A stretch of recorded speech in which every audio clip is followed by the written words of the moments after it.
অনিষ্টকারী গ্রহের দুষ্প্রভাব কাটাতে শ্রাবণে কাজে লাগান এই টোটকা। কমবে কালসর্প দোষের প্রকোপ। শ্রাবণ মাসে কিছু বিশেষ উপায় করলে গ্রহদোষের প্রকোপ থেকে মুক্তি পাওয়া যায়। কোনো ব্যক্তির কোষ্ঠীতে কালসর্প দোষ, সাড়ে আড়াইয়ের প্রকোপ থাকলে কি কি করবেন জেনে নিন। ১. কোষ্ঠীতে রাহুকেতুর মাঝে সমস্ত গ্রহ এসে উপস্থিত হলে কালসর্প দোষ তৈরি হয়।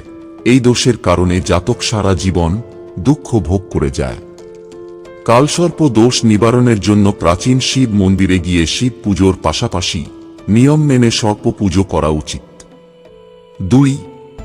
কোষ্ঠীর লগ্ন স্থানে রাহু, কেতু অথবা শনি অবস্থান করলে জাতককে অবশ্যই শিব পুজো করা উচিত। ৩. জন্মছকের লগ্নেশ অস্ত, বক্রী, ষষ্ঠ, অষ্টম, দ্বাদশ স্থানে অবস্থান করলে বা রাহু, কেতু, শনি বা ষষ্ঠেশ, অষ্টমেশ, দ্বাদশের সঙ্গে যুক্ত হলে মহামৃত্যুঞ্জয়ের পুজো করা উচিত। ৪. কোষ্ঠীতে লগ্নেশ দুর্বল হলে অথবা লগ্নে রাহুকেতুর প্রভাব থাকলে শিব পুজো করে স্বস্তি পেতে পারেন। ৫. গোচরকালে শনি জন্মরাশির প্রথম, দ্বিতীয় এবং দ্বাদশ স্থানে থাকলে জাতকের জীবনে সাড়ে প্রভাব থাকে। আবার কোষ্ঠীতে জন্মরাশি থেকে চতুর্থ এবং অষ্টম স্থানে থাকলে জাতকের জীবনে আড়াইয়ের প্রভাব থাকে। এই দুই ক্ষেত্রেই মৃত্যুঞ্জয় পরিস্থিতিতে শিবের উপাসনা করা উচিত। ৬.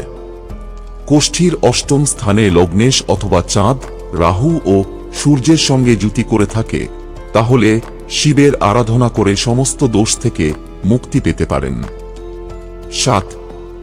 জন্মছকের চতুর্থ অথবা পঞ্চম স্থানে পাপ গ্রহ থাকলে অথবা চতুর্থ স্থানের অধিপতি চতুর্থেশ ও পঞ্চম স্থানের অধিপতি পঞ্চমেশ শনি বা রাহুর সঙ্গে দুর্বল পরিস্থিতিতে অবস্থান করলে ভোলানাথের আরাধনা করুন।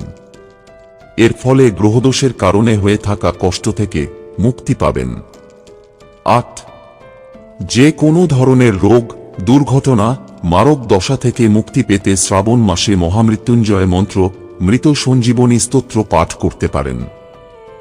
বন্ধুরা, ভিডিওটি ভালো লাগলে লাইক করুন এবং আমাদের চ্যানেলে নতুন হয়ে থাকলে সাবস্ক্রাইব করুন। ধন্যবাদ। আপনার দিনটি শুভ হোক।